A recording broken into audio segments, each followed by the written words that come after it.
18 तारीख की सुबह 11 बजे फ्री रेलवे स्टेशन से फ्रीडम पार्क जाना है। वहीं पे जो है 4 बजे तक ये प्रोग्राम चलेगा, ढाई अढ़ाई बजे 3 बजे तक। इसमें बहुत सारे हमारे ऑर्गेनाइजेशन इसमें शामिल हैं। उसमें जो मुसलमानों की तरफ से हम लोग भी जो है बहुत सारे हमारे जो ऑर्गेनाइजेशन हैं महाज के साथ में जो वाबस्ता हैं, जमात इस्लामी, जमीयतुल उलमा, शिया, सुन्नी, आले हदीस, ये तमाम जमातें शामिल हैं। हमें उनसे भी गुजारिश करते हैं और कर रहे हैं कि उस जुलूस में शिरकत करें, ज़रूर से शिरकत करके उसे कामयाब बनाने की पूरी कोशिश करें। साहब चेंजेस एक लेसन में नहीं है, चेंजेस हर पेज पे चेंजेस है। वो इतना चेंजेस है ना, वो नॉर्मल रीडर्स को पता नहीं चलता है, ऐसा चेंजेस किया। छोटा छोटा चेंजेस मगर उसका इम्पैक्ट इतना बड़ा है ना, बहुत बड़ा चेंजेस है।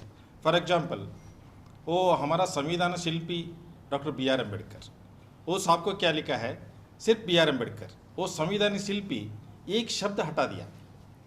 उसके साथ जो स्क्रीन का पीछे जो काम किया है उसका नाम एक सेंटेंस में लिखा दिया। इसका मतलब वो बी आर अम्बेडकर साहब जो किया है उसका नगण्य कर दिया, मीन्स उसका जो जितना किया था ना वो काम फ्लैट कर दिया। वो ऐसा, for example one more example, Basavanna is a Lingayat धर्म स्थापक है, मगर उन्होंने क्या किया, बसवण्णा वीरशैव धर्म का धर्म स्थापक, सिर्फ लिंगायत हटा के वीरशैव बना दी। ऐसा हर पेज में एक एक चेंजेस है। और ऊपर से महाकवि कुवेंपु, ये बहुत बड़ा हस्ती है कर्नाटक में, ये आइकॉन है, इंडिया का आइकॉन है।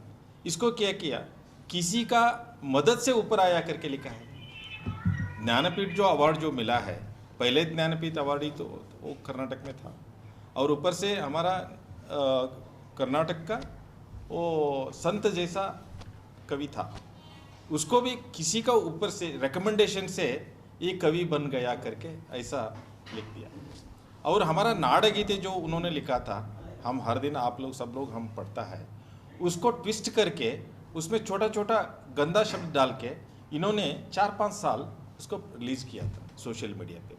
उसके ऊपर थोड़ा कानूनी कार्रवाई हुआ और कुछ पुलिस का इनएफिशिएंस की वजह से उसको कुछ नहीं हुआ, मगर ऐसा आदमी को पाठ्य पुस्तक का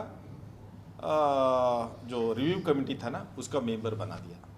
उससे क्या होता है, अभी वो बड़ा आदमी बन गया, और जो आरएसएस का जो निर्देशन आता है उसका ऊपर ही काम कर रहा है, इसका खुद का नहीं है। And he is also not educated man, he is just a BSc graduate और something like that. He is not highly qualified, he doesn't know any kind of children's literature और चिल्ड्रंस मेंटेलिटी, और वो कैसा रहने का, वो लोगों को क्या पट्टे देने का, मीन्स क्या लेसन्स देने का, वो क्या इम्पैक्ट होता है, 6 साल का क्या इम्पैक्ट होता है, 9 साल का, 8 साल का, 10 साल का क्या क्या इम्पैक्ट रहता है, क्या क्या बच्चे लोग ले सकता है, क्या छोड़ सकता है, उसको कुछ नहीं है। 10वीं में पढ़ने वालों बच्चों को इतना बड़ा बड़ा शब्द डाल के जो एक लेसन लगा दिया है शतावधानी करके, उसको कुछ हजम नहीं होता है। क्या टीपू सुल्तान को भी नेगलेक्ट किया गया? या टीपू सुल्तान को आज निगलेक्ट नहीं किया है, ये 4-5 साल से निगलेक्ट कर रहा है। ये हमारा पहले दिन से ये हमारा डिमांड है उसको, जो हम तो ज़्यादा नहीं पूछता है, जो ब्रिटिशर का साथ साथ जो काम किया है वो लोगों को तुम लोग हाईलाइट करता है। ब्रिटिशर को सामने जो लड़ाई किया है वो आदमी को अब नीचे दिखा रहा है। साउथ में कौन लड़ाई किया था, ब्रिटिशर का साथ कौन लड़ाई किया था, वो सिर्फ टीपू सुल्तान ही किया था ना। वो खुद का बेटे को वो लोग हिफाजत में ले लिया था, कैप्टिव करके रखा था। ऐसा आदमी वो खाना खाते टाइम में, अभी हम खाना खाने के टाइम में याद आ गए, खाना खाते टाइम में उसको वो लोग आ जाता है, खाना छोड़ के भाग के वो आपको मालूम होगा वो तलवार चला के वो लोगों को साथ युद्ध करता है। नॉर्मली इतना जो आपको इंडिया में इतना राजा महाराजों को पढ़ा है आपने, कौन युद्ध किया जी, टेल मी, कौन युद्ध किया है? कोई आपको जानकारी मेरे को दे सकता है? कोई भी महाराजा युद्ध नहीं किया। युद्ध जो करता था वो सिपाही करता था, उसका जो कमांडर रहता था ना वो भी 10 आदमी को घेरे हुए 15-20 हज़ारों आदमी को घेरे हुआ अंदर से खड़ा होकर निर्देशन देता था। ठीक है, अभी आज भी वही चल रहा है, ठीक है। मगर जो पहले जो राजा है खुद युद्ध में भाग लेके वो विरोधी को हटा दिया था, वो टीपू सुल्तान था, इसलिए मैसूर हुली करके नाम आ गया। ज़ाहिर बात है कि हमारा मुल्क जमहूरी है और जमहूरी मुल्क में उसका जो निसाब होगा, सिलेबस होगा, उसका असर स्टूडेंट्स पर पड़ता है, तलबा पर पड़ता है।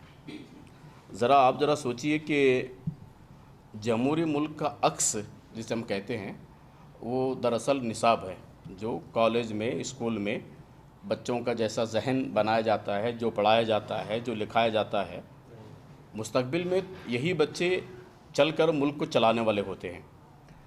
आज़ादी से लेकर के अब तक हमारे मुल्क में अलग अलग स्टेट के अंदर सिलेबस था, उसमें सारे कम्युनिटी के लोग शामिल थे। आज़ादी से लेकर के अब तक भी आप ज़रा सोचिए, सारे कम्युनिटी के लोग, इसलिए कि मुल्क में जितने भी कम्युनिटी के लोग रहते हैं, धर्म के लोग होते हैं, हर धर्म में, हर कम्युनिटी के अंदर बहुत ही ज़हीन लोग मौजूद हैं और अपने मुल्क को बेहतर देखना चाहते हैं। उन्होंने निसाब को बनाया और वो निसाब आज तक हमारे मुल्क में चलता रहा। अब आप देखेंगे कि जमहूरी मुल्क के अंदर जिस तरह से निसाब में बड़ी तब्दीली आ रही है, साहब ने जिक्र किया अभी हमारे सामने, एक बड़ी तब्दीली आ रही निसाब के अंदर। इस निसाब के ज़रिए से, इस सिलेबस के ज़रिए से क्या होगा, बच्चों को जो पढ़ाया जाता है, अब ज़ाहिर बात है कि वही जहन तो उसका बनेगा, वही काम तो वो करेगा, वैसा ही मुल्क को देखना चाहेगा। अब अगर हम देखते हैं तो ऐसा मालूम होता है कि ये मुल्क का सिलेबस नहीं है, जमहूरी मुल्क का सिलेबस नहीं है, बल्कि ये पर्सनल किसी ख़ास कम्युनिटी का निसाब बन गया है। हमें ये कहने में कोई ये नहीं है कि ये ऐसा मालूम होता है कि ब्राह्मणियत जिस तरह से उभर कर आ रही है और आज़ादी के लिए जिन लोगों ने काम ही नहीं किया, जिनका कोई योगदान नहीं है, ऐसे लोगों के सबक पढ़ाने के लिए निकल पड़े हैं। हमारे अपने स्टेट में वैसा हो रहा है, तो लिहाजा इस मौके पर अब जो निसाब जिस तरह से बनाया गया है, हम उसकी मुखालिफत करते हैं, पुरज़ोर अंदाज में मुखालिफत करते हैं।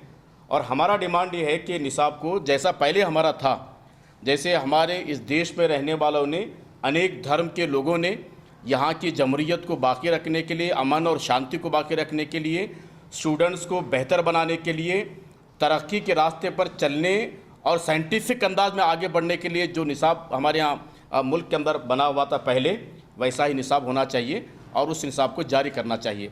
18 तारीख को एक बहुत बड़ा जो है एहतजाज हम लोग कर रहे हैं।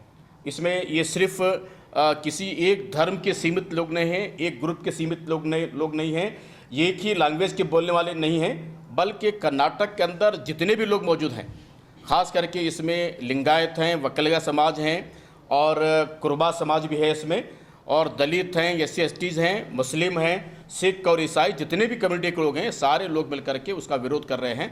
एक बहुत बड़ा एहतजाज हो रहा है 18 तारीख को शहर में। तो हमारा डिमांड ये है कि निसाब कमेटी के अंदर भी सारे कम्युनिटी के लोग रहना चाहिए। और आपको मालूम होगा कि हम कहते हैं कि महिलाएं 50% है हमारे देश की, है ना। महिला का योगदान है कि नहीं हमारे यहाँ, समाज में है नहीं, बोलिए। समाज को बनाने में महिलाओं का बड़ा रोल है, लेकिन निसाब कमेटी के अंदर कोई महिला नज़र नहीं आती है। कैसे हम बताइए, ज़रा सोचिए किस तरह का देश बनाना चाहते हैं, कैसा निसाब बनाना चाहते हैं, क्या देना चाहते हैं पब्लिक को। ನಮಸ್ಕಾರ, ನಾನು ಮುಕುಂದರಾಜು ಅಂತೇಳಿ. ಈಗಾಗಲೇ ಈ ಎಲ್ಲ ಸ್ನೇಹಿತರು, ನಮ್ಮ ಅಧ್ಯಕ್ಷರಾದಂಥ ಪಾಟೀಲ್ರು ಎಲ್ಲರೂ ಹೇಳಿದ ಹಾಗೆ 18ನೇ ತಾರೀಕು ಒಂದು ಬೃಹತ್ ಹೋರಾಟವನ್ನು ನಾವು ಬೆಂಗಳೂರಿನಲ್ಲಿ ರೂಪಿಸಿದ್ದೀವಿ. ರೈಲ್ವೆ ಸ್ಟೇಷನ್ನಿಂದ ಫ್ರೀಡಮ್ ಪಾರ್ಕ್ವರೆಗೆ ಜನ ಬರ್ತಾರೆ, ಸಾವಿರಾರು ಸಂಖ್ಯೆಯಲ್ಲಿ ಬರ್ತಾರೆ, ಇಡೀ ಕರ್ನಾಟಕದಾದ್ಯಂತ ಬರ್ತಾರೆ ಮತ್ತು ಎಲ್ಲ ಜಾತಿ ಮತ ಧರ್ಮಗಳ ಜನರು ಅಲ್ಲಿ ಬರ್ತಾ ಇದ್ದಾರೆ. ಎಲ್ಲ ಕನ್ನಡ ಸಂಘಗಳು, ಆಮೇಲೆ ರೈತ ಸಂಘದವರು, ಮಹಿಳಾ ಸಂಘಟನೆಯವರು, ಶಿಕ್ಷಕ ಸಂಘಟನೆ, ವಿದ್ಯಾರ್ಥಿಗಳ ಸಂಘಟನೆ, ಹೀಗೆಲ್ಲ ಬರ್ತಾಯಿದ್ದಾರೆ. ಅಷ್ಟೇ ಅಲ್ಲ, ಎಲ್ಲ ರಾಜಕೀಯ ಪಕ್ಷರು ಎಕ್ಸೆಪ್ಟ್ BJP, ಎಲ್ಲ ರಾಜಕೀಯ ಪಕ್ಷರು ನಮಗೆ, ಸನ್ಮಾನ್ಯ ದೇವೇಗೌಡರು ನಮಗೆ ಸಂಪೂರ್ಣ ಬೆಂಬಲವನ್ನು ವ್ಯಕ್ತಪಡಿಸಿದ್ದಾರೆ. ನಾನು ನಿಮ್ಮ ಜೊತೆಯಲ್ಲಿ ನಡ್ಕೊಂಡು ಬರ್ತೀನಿ ಅಂತ ಹೇಳಿದರೆ 90 ವರ್ಷದ ಹಿರಿಯರವರು. ಆಮೇಲೆ DK ಶಿವಕುಮಾರ್, ಸಿದ್ದರಾಮಯ್ಯ, ಆಮೇಲೆ ನಮ್ಮ SDPIನ ಸ್ನೇಹಿತರು, ನಮ್ಮ ಭಾಸ್ಕರ್ ಪ್ರಸಾದ್ ಅವರ ಕಾರ್ಯದರ್ಶಿಗಳು, ಅವರೆಲ್ಲರೂ, ಆಮೇಲೆ KRS ಪಕ್ಷದ ರವಿಕೃಷ್ಣ ರೆಡ್ಡಿ, ಆಮೇಲೆ BSPಯ ಮಾರ್ಸಂದ್ರ ಮುನಿಯಪ್ಪ ಅವರು, ಆಮೇಲೆ ಕಮ್ಯುನಿಸ್ಟ್ ಪಕ್ಷದ ಸಿದ್ದನಗೌಡ ಪಾಟೀಲ್, ಹೀಗೆ ನಾನಾ ವಲಯಗಳಿಂದ ಪಕ್ಷಾತೀತವಾಗಿ ನಮ್ಮನ್ನು ಬೆಂಬಲಿಸ್ತಾ ಇದ್ದಾರೆ. मुस्लिम मुत्तहिदा महाज के इकबाल साहब के ज़रिए और जीबी पाटिल साहब के ज़रिए, यूसुफ कन्नी साहब के ज़रिए और मुकुंद साहब के ज़रिए जो बातें आ चुके हैं सब, हमारा ये स्ट्राइक जो होने जा रहा है 18 तारीख 11 बजे से, तो इसमें हमारा 3 डिमांड्स हैं। सबसे पहला डिमांड्स ये है कि जो चक्रतीर्थ समिति जो हुकूमत ने बनाई है, इस समिति ने जो सिलेबस को यहाँ पर हुकूमत को देकर उसका इम्प्लीमेंट जो हुकूमत ने किया है, हमारा पहला डिमांड यह है कि उस किताबों को हुकूमत वापस लेना चाहिए, पहला डिमांड। और वो वापस लेने के साथ पहला जो सिलेबस था वही सिलेबस को बरकरार रखना चाहिए। हमारा दूसरा डिमांड ये है कि यहाँ ये हल्के को एक नज़म दिया गया था और एक परचम दिया गया था, इसमें भी उन्होंने गुस्ताखी कर कर उसका जो सूरत बिगाड़ दी है, उसका जो इज़्ज़त बेइज़्ज़त किए गए हैं, तो वो जो भी किए हैं उनको कानून के तहत उनको अरेस्ट होना चाहिए। ये हमारा दूसरा डिमांड है। और तीसरा डिमांड ये है, जो यहाँ के एजुकेशन मिनिस्टर जो है, वो जब यहाँ ओहदा संभाले उस दिन से एजुकेशन में, कॉलेजेस में, स्कूल्स में लड़कियों के साथ वो बहुत गद्दारी का काम किया है। हम इस गवर्नमेंट से अपील करते हैं, सीएम बोम्मई साहब से ये अपील हमारा है इस एहतिजाज के मुताबिक कि उनको डिसमिस किया जाए। ये 3 डिमांड के साथ हम ये एहतिजाज कर रहे हैं। हम पूरे उम्मत का इसमें ताउन चाहते हैं, ये सब उस एहतिजाज में हमारे साथ रहें